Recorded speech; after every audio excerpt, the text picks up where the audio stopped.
श्री परमात्मने नमः। त्याग से भगवत प्राप्ति। गृहस्थाश्रम में रहता हुआ भी मनुष्य त्याग के द्वारा परमात्मा को प्राप्त कर सकता है। परमात्मा को प्राप्त करने के लिए त्याग ही मुख्य साधन है। अतएव 7 श्रेणियों में विभक्त करके त्याग के लक्षण संक्षेप में लिखे जाते हैं। निश्चित कर्मों का सर्वथा त्याग। चोरी, व्यभिचार, झूठ, कपट, छल, जबरदस्ती, हिंसा, अभक्ष्य भोजन और प्रमाद आदि शास्त्र विरुद्ध नीच कर्मों को मन, वाणी और शरीर से किसी प्रकार भी न करना, यह पहली श्रेणी का त्याग है। काम्य कर्मों का त्याग। स्त्री, पुत्र और धन आदि प्रिय वस्तुओं की प्राप्ति के उद्देश्य से एवं रोग, संकट आदि की निवृत्ति के उद्देश्य से किए जाने वाले यज्ञ, दान, तप और उपासना आदि सकाम कर्मों को अपने स्वार्थ के लिए न करना।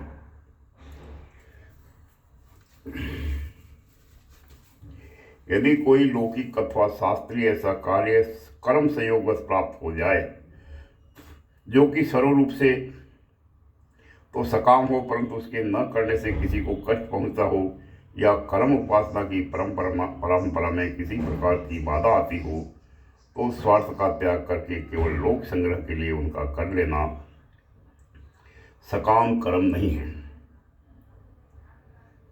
यह दूसरी श्रेणी का त्याग है। तृष्णा का सर्वथा त्याग। मान, बड़ाई, प्रतिष्ठा एवं स्त्री, पुत्र और धनादि से जो कुछ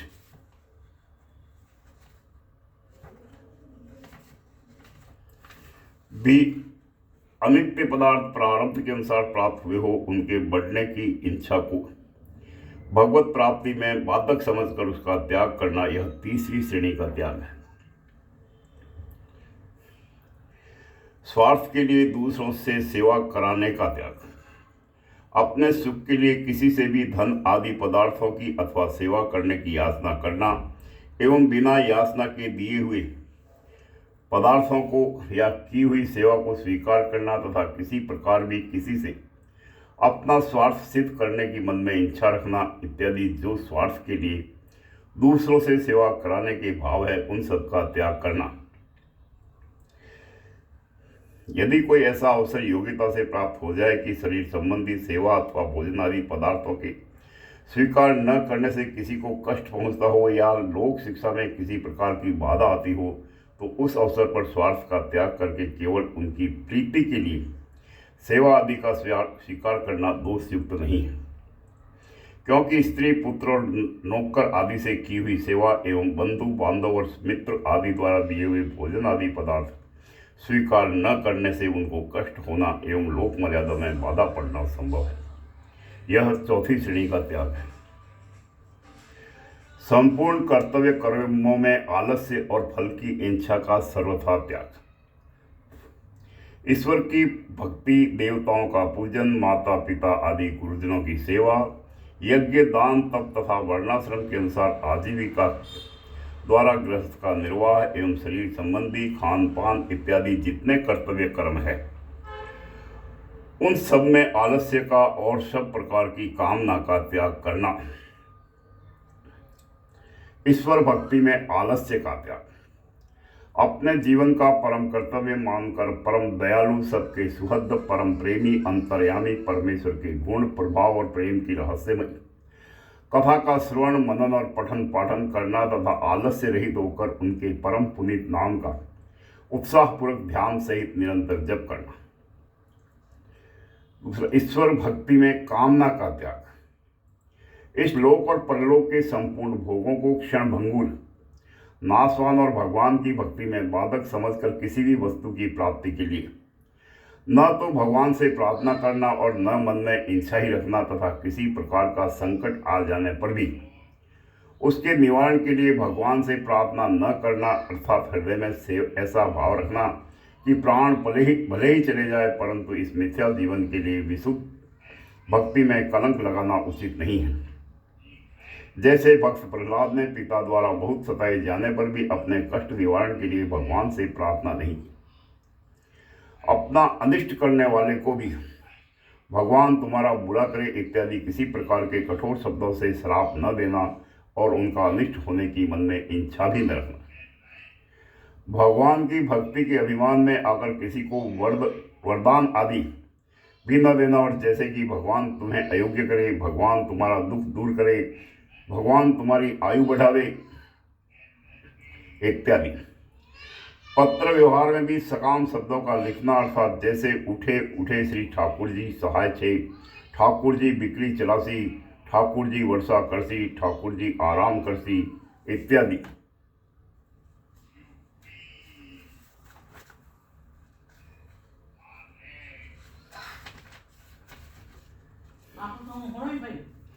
सांसारिक वस्तुओं के लिए ठाकुर जी से प्रार्थना करने के रूप में सकाम शब्द मारवाड़ी समाज में प्रायः लिखे जाते हैं। वैसे न लिखकर श्री परमात्मा देव आनंद रूप से सर्वत्र विराजमान है, श्री परमेश्वर का भजन सार है इत्यादि निष्काम मांगलिक शब्द लिखना तथा उसके सिवा अन्य किसी प्रकार से भी लिखने बोलने आदि से सकाम शब्दों का प्रयोग न करना। देवताओं के पूजन में आलस और कामना का त्याग।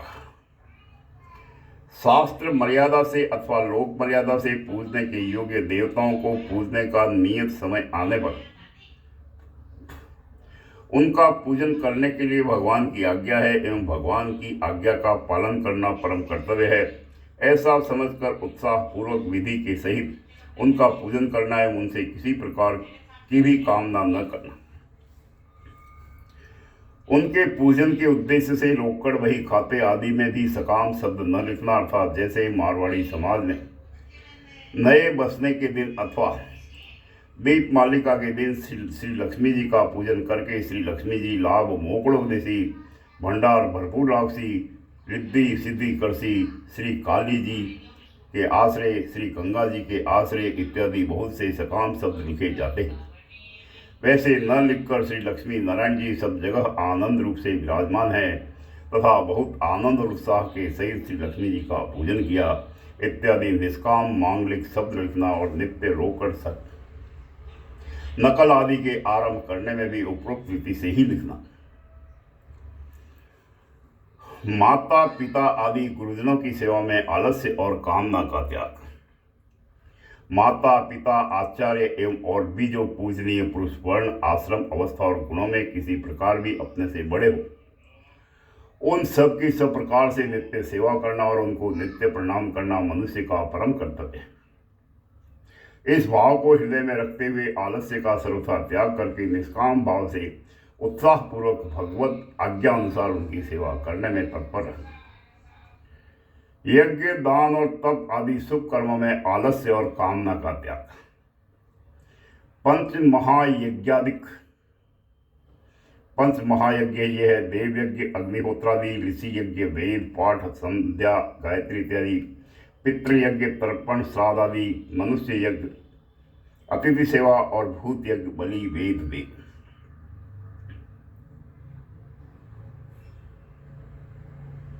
नित्य कर्म अन्य नैमित्तिक कर्म रूप यज्ञादि का करना तथा अन्न वस्त्र विद्या औषध और धनादि पदार्थों के दान द्वारा संपूर्ण जीवों को यथा योग्य सुख पहुंचाने के लिए मन वाणी और शरीर से अपनी शक्ति के अनुसार चेष्टा करना तथा अपने धर्म का पालन करने के लिए हर प्रकार से कष्ट सहन करना इत्यादि शास्त्र विहित कर्मों में इस लोक और परलोक के संपूर्ण भोगों की कामना का सर्वथा त्याग करके एवं अपना परम कर्तव्य मानकर श्रद्धा सहित उत्साह पूर्वक भगवत आज्ञा अनुसार केवल भगवत अर्थ ही उनका आचरण करना। आजीविका द्वारा गृहस्थ निर्वाह के उपयुक्त कर्मों में आलस्य और कामना का त्याग। आजीविका के कर्म जैसे वैश्य के लिए कृषि, गोरक्ष और वाणिज्य आदि कहे हैं, वैसे ही जो अपने अपने वर्ण आश्रम के अनुसार शास्त्र में विधान किए गए हो उन सब के पालन द्वारा संसार का हित करते हुए ही गृहस्थ का निर्वहन करने के लिए भगवान की आज्ञा है। इसलिए अपना कर्तव्य मानकर लाभ हानि को समान समझते हुए सब प्रकार की कामनाओं का त्याग करके उत्साह पूर्वक उपरोक्त कर्मों का करना।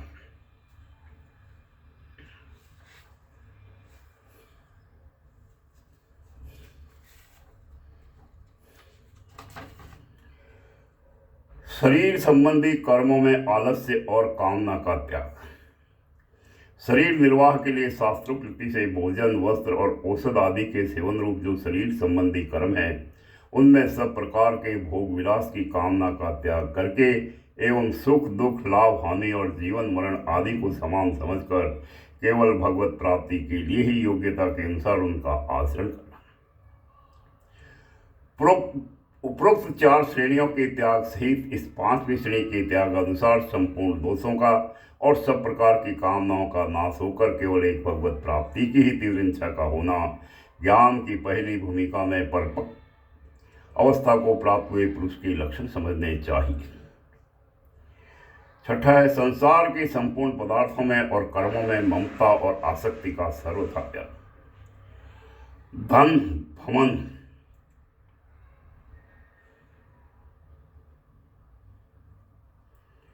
और वस्त्र आदि संपूर्ण वस्तुएं तथा स्त्री, पुत्र और मित्र आदि संपूर्ण बांधव जन एवं मान, बढ़ाई और प्रतिष्ठा इत्यादि श्लोक के और परलोक के जितने विषय भोग रूप पदार्थ है, उन सबको क्षण भंगुर और नाशवान होने के कारण अनित्य समझकर उनमें ममता और आसक्ति का न रहना तथा केवल एक सच्चिदानंद घन परमात्मा में ही अनन्य भाव से विशुद्ध प्रेम होने के कारण मन, वाणी और शरीर द्वारा होने वाली संपूर्ण क्रियाओं में और शरीर में भी ममता और आसक्ति का सर्वथा अभाव हो जाना, यह 6ठी श्रेणी का त्याग है। उक्त 6ठी श्रेणी के त्याग को प्राप्त हुए पुरुषों को का संसार के संपूर्ण पदार्थों में वैराग्य होकर केवल एक परम प्रेममय भगवान में ही अनन्य प्रेम हो जाता है। इसलिए उनको भगवान के गुण प्रभाव और रहस्य से भरी हुई विशुद्ध प्रेम के विषय की कथाओं का सुनना, सुनाना और मनन करना तथा एकांत देश में रहकर निरंतर भगवान का भजन, ध्यान और शास्त्रों के मर्म का विचार करना ही प्रिय लगता है। विषयासक्त मनुष्य में रहकर हास्य, विलास, प्रमाद, निंदा, विषय, भोग और व्यर्थ बात आदि में अपने अमूल्य समय का एक क्षण भी बिताना अच्छा नहीं लगता एवं उनके द्वारा संपूर्ण कर्तव्य कर्म भगवान के स्वरूप और नाम का मनन करते हुए ही बिना आसक्ति के केवल भगवत अर्थ होते हैं। इस प्रकार संपूर्ण पदार्थों में और कर्मों में ममता और आसक्ति का त्याग होकर केवल एक सच्चिदानंद घन परमात्मा में ही विशुद्ध प्रेम का होना ज्ञान की दूसरी भूमिका में परमपिक अवस्था को प्राप्त हुए पुरुष के लक्षण समझने चाहिए। 7वां, संसार, शरीर और संपूर्ण कर्मों में सूक्ष्म वासना और अहम भाव का सर्वथा त्याग। संसार के संपूर्ण पदार्थ माया के कार्य होने से सर्वथा अनित्य है और एक सच्चिदानंद घन परमात्मा ही सर्वत्र समभाव से परिपूर्ण है, ऐसा दृढ़ निश्चय होकर शरीर सहित संसार के संपूर्ण पदार्थों में और संपूर्ण कर्मों में सूक्ष्म वासना का सर्वथा अभाव हो जाता, अर्थात अंतःकरण में उनके चित्रों का संस्कार रूप से भी न रहना एवं शरीर में अहम भाव का सर्वथा अभाव होकर मन, वाणी और शरीर द्वारा होने वाले संपूर्ण कर्मों में कर्तापन के अभिमान का लेश मात्र भी न रहना, यह 7वीं श्रेणी का त्याग है।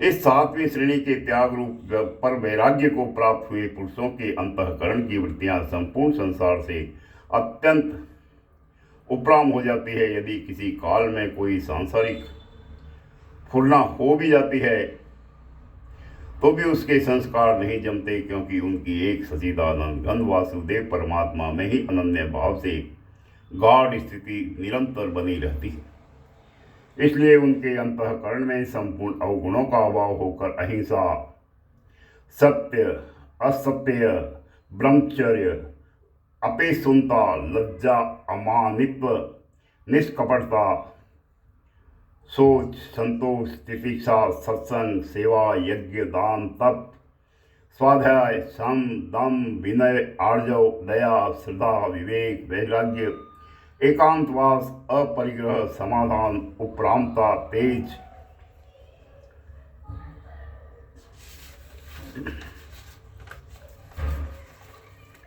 क्षमा, धैर्य, अद्रोह, अभय, निरहंकरता, शांति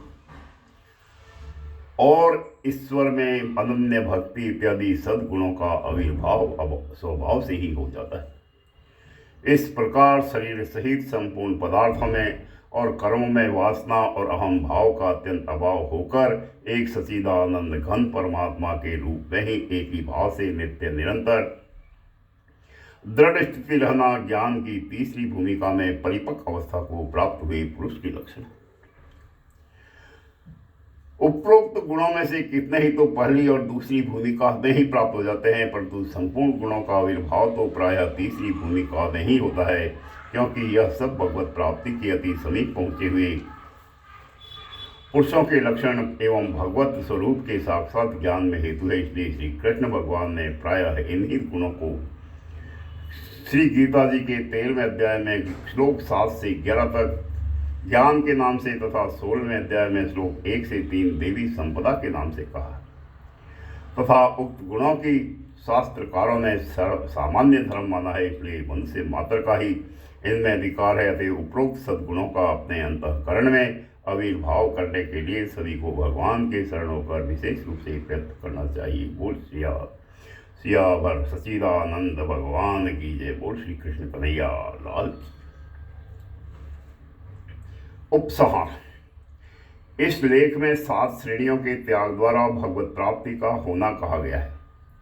उनमें पहली 5 श्रेणियों के त्याग तक तो ज्ञान की प्रथम भूमिका के लक्षण और 6ठी श्रेणी के त्याग तक दूसरी भूमिका के लक्षण तथा 7वीं श्रेणी के त्याग तक तीसरी भूमिका के लक्षण बताए गए। उक्त तीसरी भूमिका में परिपक्व अवस्था को प्राप्त हुआ तो पुरुष तत्काल ही सच्चिदानंद घन परमात्मा को प्राप्त हो जाता है। फिर उसका इस क्षण भंगुर नाशवान अनित्य संसार से कुछ भी संबंध नहीं रहता, अर्थात जैसे स्वप्न से जगे हुए पुरुष का स्वप्न के संसार से कुछ भी संबंध नहीं रहता, वैसे ही अज्ञान निद्रा से जगे हुए पुरुष का भी माया के कार्य रूप अनित्य संसार से कुछ भी संबंध नहीं रहता। यद्यपि लोक दृष्टि से इस ज्ञानी पुरुष के शरीर द्वारा प्रारब्ध से संपूर्ण कर्म होते हुए दिखाई देते हैं एवं उन कर्मों द्वारा संसार में बहुत ही लाभ पहुंचता है, क्योंकि कामना आसक्ति और कर्तव्य अभिमान से रहित होने के कारण उस महात्मा के मन वाणी और शरीर द्वारा किए हुए आचरण लोक में प्रमाण रूप समझे जाते हैं और ऐसे पुरुषों के भाव से ही शास्त्र बनते हैं। परंतु यह सब होते हुए भी वह सच्चिदानंद घन वासुदेव को प्राप्त हुआ पुरुष तो इस त्रिगुणमयी माया से सर्वथा अतीत ही है। इसलिए वह न तो गुणों के कार्य रूप प्रकाश पृथ्वी और निद्रा आदि के प्राप्त होने पर उनसे द्वेष करता है और न निवृत्त होने पर उनकी आकांक्षा ही करता है, क्योंकि सुख दुख लाभ हानि मान अपमान और निंदा स्तुति आदि में मिट्टी पत्थर और स्वर्ण आदि में स्वर रस सर्वत्र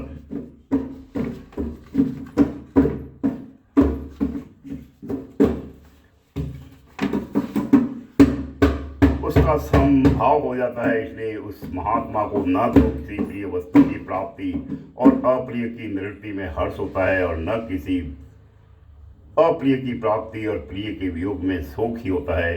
यदि उस धीर पुरुष का शरीर किसी कारण से शस्त्रों द्वारा काटा भी जाए या उसका कोई अन्य प्रकार का भारी दुख आकर प्राप्त हो जाए तो भी वह सच्चिदानंद घन वासुदेव में अनन्य भाव से स्थित हुआ पुरुष उस स्थिति से चलायमान नहीं होता, क्योंकि उसके अंतःकरण में संपूर्ण संसार मृत तृष्णा के जल की भांति प्रतीत होता है और एक सच्चिदानंद घन परमात्मा के अतिरिक्त अन्य किसी का भी होना पना नहीं मानता। विशेष क्या कहा जाए, वास्तव में उस सच्चिदानंद घन परमात्मा को प्राप्त हुए पुरुष का भाव वह स्वयं ही जानता है। मन बुद्धि और इंद्रियों द्वारा प्रकट करने के लिए किसी का भी सामर्थ्य नहीं है। अतएव जितना शीघ्र हो सके अज्ञान निद्रा से चेत कर उक्त 7 श्रेणियों में किए हुए त्याग द्वारा परमात्मा को प्राप्त करने के लिए सत्पुरुषों की शरण ग्रहण करके उनके कथानुसार साधन करने में तत्पर होना चाहिए, क्योंकि यह अति दुर्लभ मनुष्य का शरीर बहुत जन्मों के अंत में परम दयालु भगवान की कृपा से ही मिलता है। इसलिए नाशवान क्षण भंगुर संसार की अनित्य भोगों को भोगने में अपने जीवन का अमूल्य समय नष्ट नहीं करना चाहिए। ओम शांति शांति शांति। बोल कन्हैया लाल की जय।